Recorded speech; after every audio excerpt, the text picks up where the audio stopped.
All right, good morning, everybody. Good morning. It is Sunday. Yes, it is. Outside, rain's gone. Be about a week of decent weather here in Western Kentucky. We're not back there. All right, today is another three-part parallel, and we're at Jesus calms the storm. We're going to start in Matthew chapter 8, starting at verse 23. Then Jesus got into the boat and started across the lake with his disciples. Suddenly a fierce storm struck the lake, with waves breaking into the boat. But Jesus was sleeping. The disciples went and woke him up, shouting, "Lord, save us, we're going to drown." Jesus responded, "Why are you afraid? You have so little faith." Then he got up and rebuked the wind and the waves, and suddenly there was a great calm. The disciples were amazed. "Who is this man?" they asked. "Even the winds and waves obey him." From there we go to Mark chapter 4, starting at verse 35. As evening came, Jesus said to the disciples, "Let's cross to the other side of the lake." So they took Jesus in the boat and started out, leaving the crowds behind, although other boats followed. But soon a fierce storm came up. High waves were breaking into the boat, and it began to fill with water. Jesus was sleeping at the back of the boat with his head on a cushion. The disciples woke him up, shouting, "Teacher, don't you care that we're going to drown?" When Jesus woke up, he rebuked the wind and said to the waves, "Silence, be still." Suddenly the wind stopped, and there was a great calm. Then he asked them, "Why are you afraid? Do you still have no faith?" The disciples were absolutely terrified. "Who is this man?" they asked each other. "Even the wind and waves obey him."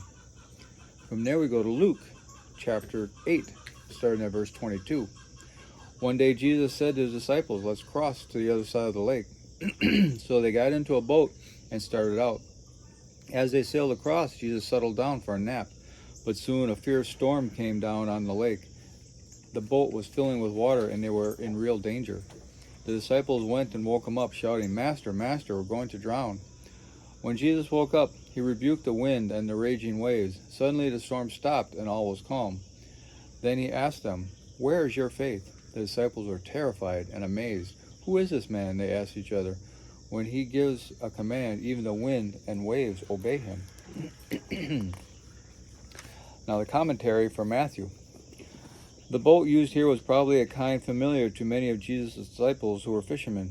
Josephus, an ancient historian, wrote that there were usually more than 300 fishing boats on the Sea of Galilee at any one time.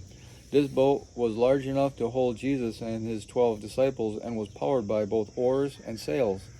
During a storm, however, the sails were taken down to keep them from ripping and to make the boat easier to control. The Sea of Galilee is an unusual body of water. It is relatively small, 13 miles long, 7 miles wide, but is still 150 to 200 feet deep, and the shoreline is 680 feet below sea level. Sudden storms can appear over the surrounding mountains with little warning, stirring the water into violent 20-foot waves. The disciples had not foolishly set out in a storm. They had been caught without warning, and their danger was great.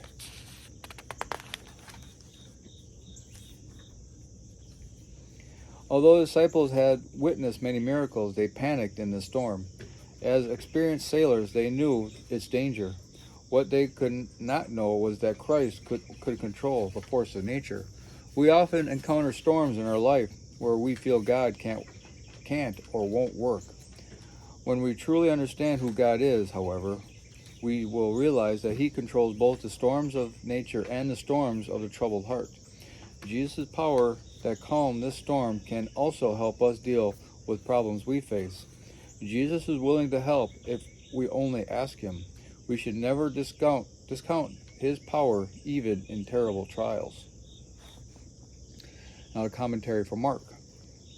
The lake is the Sea of Galilee, a body of water 680 feet below sea level and surrounded by hills. Winds blowing across the land intensify close to the sea, often causing violent and unexpected storms. The disciples were seasoned fishermen who spent their lives fishing on this huge lake, but during this squall they panicked. The Christian life may have more stormy weather than calm seas. The disciples needed rest. but they encountered a terrible storm. As Christ's follower, be prepared for the storms that will surely come. Do not surrender to distress, but remain resilient and recover from setbacks. With faith in Christ, you can pray, trust, and move ahead. When a squall approaches, lean into the wind and trust God. The disciples lived with Jesus, but they underestimated him. They did not see that his power applied to their very own situation. Jesus had been with his people for 2,000 years, and yet we, like the disciples, underestimate his power to handle crisis in our lives. The disciples did not yet know enough about Jesus. We cannot make the same excuse. Now the commentary for Luke. When caught in the storms of life, it is easy to think that God has lost control and that we are at the mercy of the winds of fate. In reality, God is sovereign. He controls the history of the world as well as our personal destinies. Just as Jesus calmed the waves, he can calm whatever storms you may face. A little bit of Miller commentary. Okay. I think it's very important that we take consideration to the fact that when we're going through our troubles, we may not know how God's going to help, but we still call on him to help. And if you look at the people that was in the boat, they were experienced sailors. Jesus was a carpenter. Mm-hmm. So, they didn't know how he was going to help because they obviously was surprised at him calming the waves, but they still went to him for help. Yeah. So, even if you don't understand what can even be done, still go to him. Yeah. Yeah. And again, and he is God and was Right. the Son of the living God, and Right. he knew full well that there was not his time to have Right. anything happen to him. So he was sleeping knowing that, yeah, whatever, the boat's rocking, I don't care. Right. I know nothing's going to happen to me because it's not my time, and God, my Father, has me completely covered in all situations at all times. Mm-hmm. And so, but his disciples and us, we don't rest in that fact that we are in Christ. Christ is in God, and we are in God's hands. And it's said, I know later on in the New Testament, it said that, who can snatch us out of God's hands? Right. What force in anything, nature or otherwise, can take us out of God's hands? And that's my favorite verse in the whole Bible is Romans 8:38, which is, there is nothing in heaven, just to paraphrase, there's nothing in heaven, on earth, no demons, nobody can separate us from the love of God that is in Christ for us. Nothing. And when he says nothing, he means nothing. There's nothing. No matter what, not us, not them, not anybody, not any force, not death, not life, not anything can separate us from the love of God that is in Christ. And the only thing that separates us is our rejection of Jesus. That's it. That's it. No matter what happens to us, and again, I look at reminded of the disciples, horrible, terrible, torturous deaths, and they absolutely would not say that the resurrection was fake. They knew it was real, and they held on to that, and all they had to say was, no, I made it up, and they would have been completely spared. Their lives, they probably could have walked away with a pat on the back, but instead they held on to that, and they got sawed in half. Mm-hmm.